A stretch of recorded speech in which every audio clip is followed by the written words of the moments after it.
Alright, so I am going to do a little explanation of my stress log while my kids are watching TV, and I don't have anybody showing up for anything. So I'm going to walk you through my stress log. I wrote a blog about this, but it's about time for me to redo my list because some things have changed. So I just thought I'd start over from scratch and then walk you through building yours. So I try to keep mine in a notebook all on its own. And I randomly, when I get the urge, stop and redo my stress list. So this is going to be the most recent one. So here we go. The first step is the laundry list. That means you just kind of get everything out of your head. The reason I think this works, and I don't have a degree in therapy or whatever, but this is what I've found works for me, and I'm pretty sure I understand why.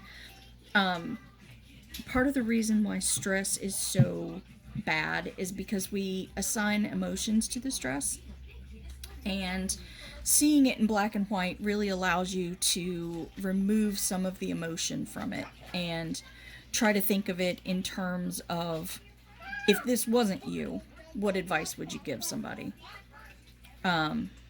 So that's where I start off with my laundry list. And some of the stuff you're going to put on this list is something you're not ever going to be able to fix. And that's perfectly okay. Give it a voice and get it out of your head. So,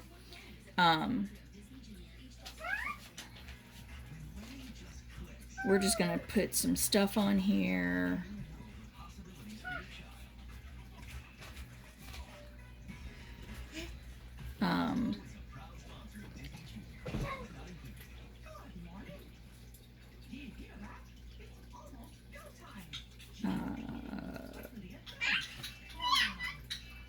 Also keep in mind, this list is just for you, so feel free to cuss, feel free to name names, feel free to just to vent it all out.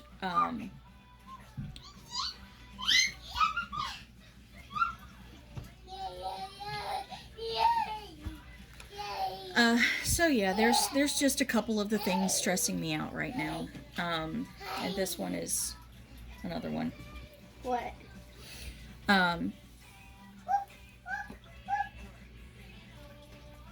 So this is oh, go away. Never. This is my laundry list, and some of it I can do things about, and some of them I can't, and I'm fully aware of that. That's not the purpose of the laundry list. The laundry list is giving a voice to everything that's stressing you. This is not even close to everything stressing me. It's just kind of a starting point. You can save yourself as many pages as you want for this. I try to keep the laundry lists together, so I'll give it 2 pages just in case. Yes, I write on the back. No, I very rarely ever get to the second page, but that's not the point. The next part of it is, I call these areas. If you assign everything on the laundry list to a specific place in your life, so like I divide my life into different areas. I have my home life, so stuff that happens here at home. I have family. This is more dealing with people,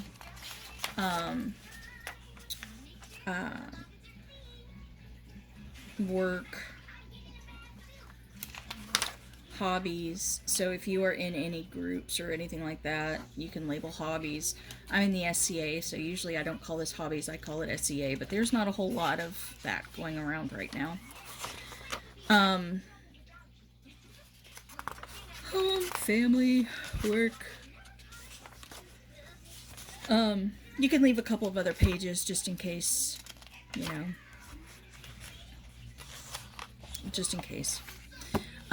So then what you do is you go back to your laundry list and you assign these an area, and you can do a little spreadsheet on here to help you keep up with it. I always have a general list, and what you'll find, interestingly enough, is that most of the stuff that you put on a general list, something that doesn't fall into one of these areas, is usually something that you can't do anything about.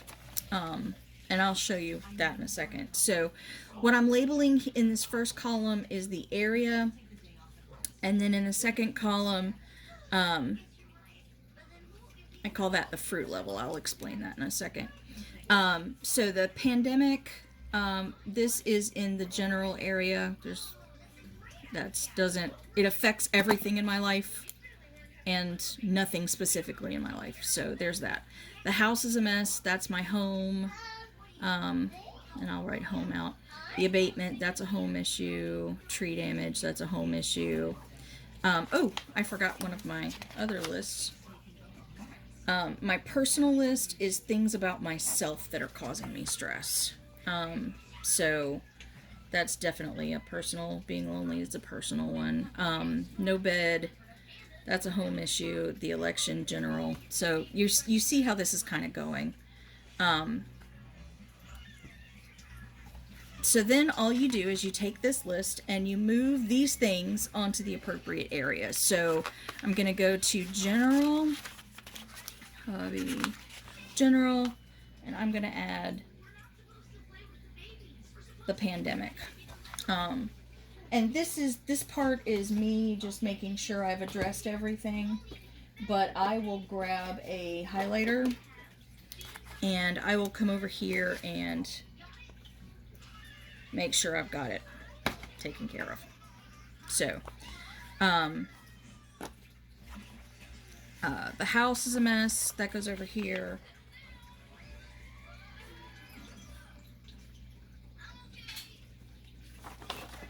So we're gonna scratch this off. You're kind of getting the point, right?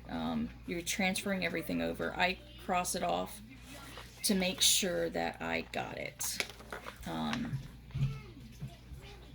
That I've addressed it on some level. And plus, this makes me write it twice, and usually by the second time I write it, I'm starting to think, wow, that's something really silly to be stressed about. And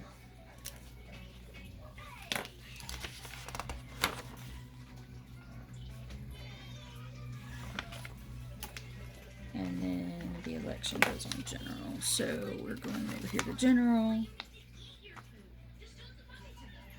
All right, so you can absolutely continue coming back to this laundry list and just keep adding to it. This list can be ongoing. This is my list from the beginning of the year, or a couple months ago, actually. So you can see it's pretty involved. It's like 3 pages long. Names, all of that stuff. I did move things over and I didn't cross them out too much, which is my fault. I get that. So now that we have the other lists, we can start working on this. Now, on this one,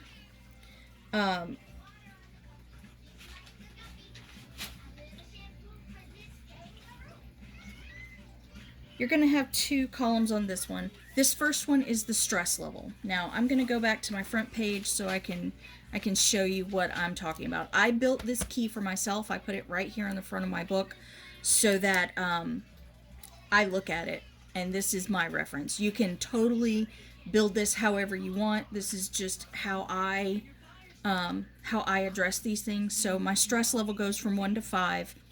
A level 1 is something silly. It's something really just silly to worry about, and we all worry about something that's silly.